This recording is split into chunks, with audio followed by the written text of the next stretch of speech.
Você já sentiu falta de sentir falta?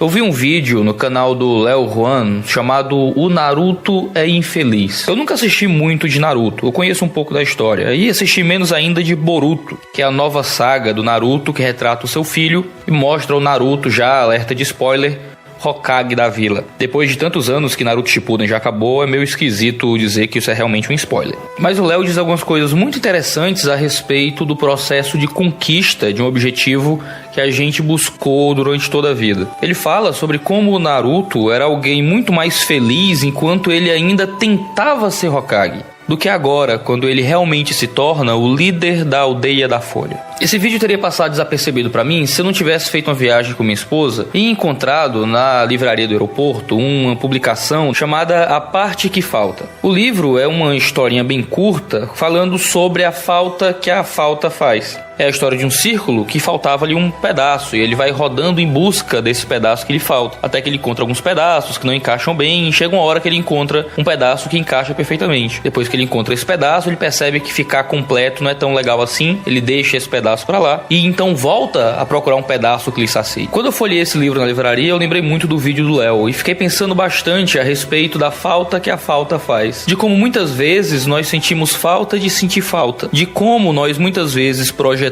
uma felicidade em algo que a gente não tem, e uma vez que nós alcançamos aquele objetivo, a gente percebe que ainda falta alguma coisa, de que nós fomos projetados para frente através da busca, e uma vez que nós encontramos aquilo que a gente tanto buscava, a gente percebe que o desconforto e o vazio interior continuam lá, que nós projetamos um prazer e uma felicidade em algo que uma vez encontrado não nos dá a felicidade e o prazer que nós tanto procuramos. Nós passamos a vida projetando a felicidade em objetivos, em coisas que nos faltam. Nós projetamos a felicidade em chegar lá, mas quando chegamos, descobrimos que não existe pote no fim do arco-íris. Eu lembrei de um poema que eu escrevi quando eu tinha 13 anos, eu ainda era adolescente, era para ser uma cantiga de roda. E se você perdoar a poesia de um pré-adolescente, ela dizia assim: lá se vem a Braubuleta, já completa sua beleza, pobrezinha Braubuleta, chora o tempo de lagarta para sonhar ser borboleta. Se você perdoar também o fato de eu tentar interpretar a poesia de um garoto de 13 anos, a Braubuleta, aqui no texto, que é uma corruptela de borboleta, um jeito infantil de falar borboleta, tem já a sua beleza completa. E porque está completa, já alcançou o máximo da sua beleza, ela chora o tempo em que ela era lagarta, porque lagarta, ela ainda podia sonhar ser uma borboleta. Ela podia sonhar, quando lagarta, com uma beleza superior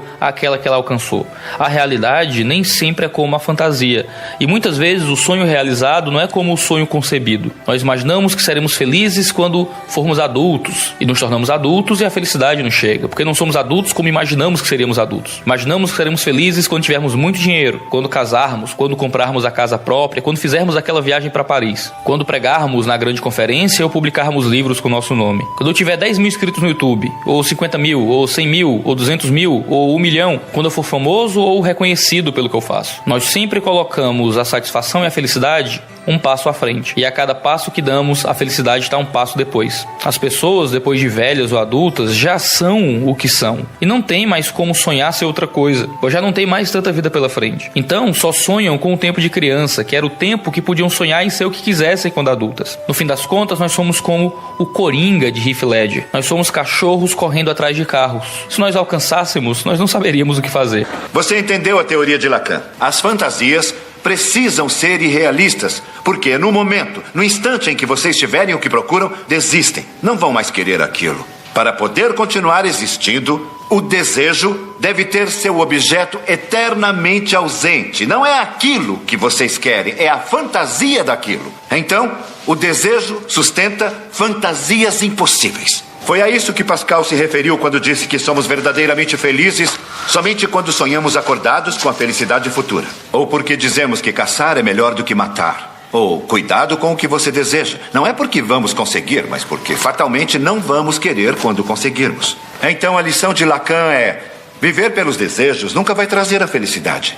O significado de ser inteiramente humano é se esforçar para viver por ideias e ideais e não medir suas vidas por aquilo que ganharam em termos de desejo, mas aqueles pequenos momentos de integridade, compaixão, racionalidade, até mesmo sacrifício próprio. Porque no final, a única forma de avaliarmos o significado de nossas vidas é valorizando a vida dos outros.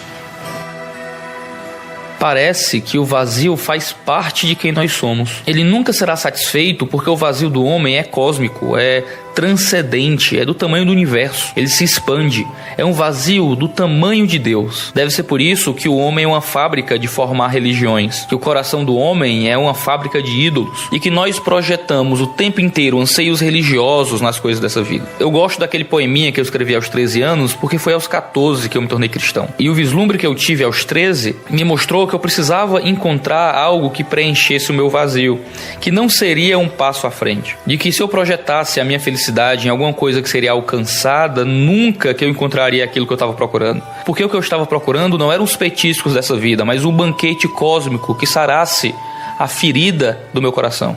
C.S. Lewis escreveu em Cristianismo Puro e Simples que as criaturas não nascem com desejos que não possam ser satisfeitos. Um bebê sente fome, pois bem, há uma coisa chamada leite. Um patinho deseja nadar, pois bem, existe uma coisa chamada água. Os homens sentem desejo sexual, pois bem, existe uma coisa chamada sexo. Se encontro em mim um desejo que nenhuma experiência deste mundo pode satisfazer, a explicação mais provável é que fui feito para um outro mundo. Se nenhum dos prazeres terrenos o satisfaz, isso não prova que o universo seja uma fraude. Provavelmente, os prazeres deste mundo nunca foram destinados a satisfazê-lo. Se os nossos vazios não são satisfeitos por aquilo que a gente alcança nas circunstâncias externas, então a única resposta é uma transformação interna, é uma mudança interior que muda aquele que está em contato com as circunstâncias. Se nós, ao tentar mudar as coisas à nossa volta, não encontramos solução para o vazio cósmico, então a solução é mudar algo que não está à nossa volta, mas que está dentro de nós. É mudar quem somos e entender que a felicidade é interna e não externa. Que a felicidade, é claro, sofre alguma influência das circunstâncias. É difícil ser feliz em um campo de concentração nazista, mas é muito mais influenciada pelos repertórios que você cria ao olhar para o mundo. No fim das contas,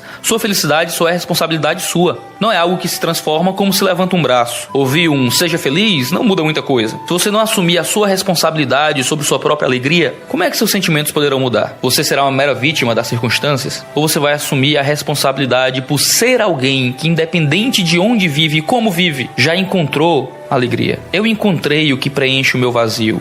Se o meu vazio é cósmico, a solução para ele precisa ser cósmica e transcendental. Talvez uma das coisas mais tristes das visões sociais que existem hoje é que os homens projetam as suas dores em causas sociais. Seu sofrimento é por causa da sociedade patriarcal, seu sofrimento é por causa da sociedade machista, seu sofrimento é por causa da economia de mercado. Quando o nosso sofrimento é porque nós somos seres humanos caídos em um mundo pecador. Todos nós lutamos contra o vazio, aquele famoso buraco do tamanho de Deus que está dentro de nós. É no início da seção 7 dos seus Pensamentos que Blaise Pascal diz que todos os homens buscam a felicidade. Isso é sem exceção. Seja qual for o meio diferente que eles empregam, todos tendem a esse fim. O motivo pelo qual alguns vão à guerra e pelo qual outros fogem dela é o mesmo desejo em ambos. E ainda assim, após um número tão grande de anos, ninguém sem fé alcançou o ponto para o qual todos olham continuamente. Todos reclamam, príncipes e súditos, nobres e plebeus, velhos e jovens, fortes e fracos, eruditos e ignorantes, saudáveis e doentes, de todos os países, todos os tempos, todas as idades e todas as condições. Um julgamento tão longo, tão contínuo e tão uniforme certamente deveria nos convencer de nossa incapacidade de alcançar o bem por nossos próprios esforços. Mas o exemplo nos ensina pouco. Portanto, esperamos que nossa esperança não seja enganada nessa ocasião como antes. E assim, enquanto o presente nunca nos satisfaz, a experiência nos engana, e de infortúnio a infortúnio, leva-nos à morte, sua eterna coroa. O que é então que esse desejo e esta incapacidade nos proclamam? Senão que houve uma vez no homem uma verdadeira felicidade, da qual agora nos resta apenas uma marca e um traço vazio, que ele em vão tenta preencher de todo o seu entorno, buscando de coisas ausentes a ajuda que ele não obtém nas coisas presentes. Mas estas são todas inadequadas, porque o infinito abismo só pode ser preenchido por um objeto infinito e imutável, isto é, somente pelo próprio Deus. Eu preenchi o meu vazio. Eu não sonho com tempos antigos em que eu podia sonhar em ser coisas melhores, porque não importa a circunstância. Eu fui preenchido pelo Espírito de Cristo, pelo amor do Deus vivo, e Ele é maior que qualquer buraco na minha alma. Eu tenho objetivos, tem coisas que eu gostaria de conquistar, mas eu não sinto falta da falta que a falta faz. Cristo é grande o bastante para preencher tudo.